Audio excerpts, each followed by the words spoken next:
Chaque année en France, 50 000 personnes sont victimes d'un arrêt cardiaque et seuls 5% vont s'en sortir. Alors que dans les pays voisins, Norvège, Suède, près de 40% s'en sortent. La différence, la formation des personnes.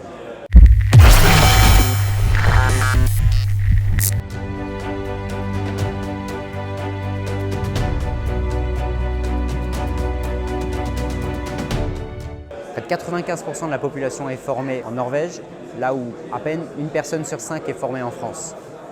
On estime que si on formait mieux les populations, on sauverait chaque année 20 000 personnes.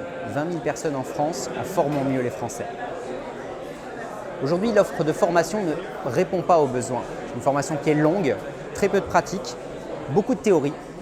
D'un seul geste, on réinvente la formation au geste qui sauve pour créer une formation plus attractive, nouvelle et rendre les gens capables de leur sécurité et celle des autres. Et surtout, permettre aux personnes de se sentir capables d'agir lors d'une situation d'urgence.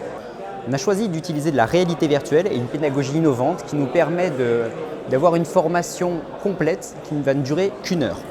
L'usage de la réalité virtuelle permet de plonger les personnes dans une situation réaliste et en stimulant la vue, l'ouïe, le toucher, on améliore la mémorisation et grâce à la réalité virtuelle, on est capable d'accéder aux émotions et de renforcer l'expérience.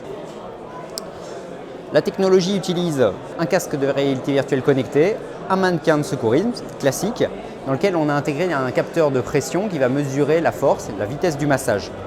On est capable d'apprendre l'ensemble des gestes qui sauvent en une heure en réalité virtuelle.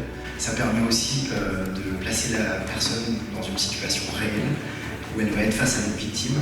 Dans son casque, elle va voir une victime au sol par un mannequin de secourisme. Et donc ça permet vraiment de prendre confiance en soi, d'avoir une impression de déjà vu et de se dire que si demain ça se passe dans la vraie vie,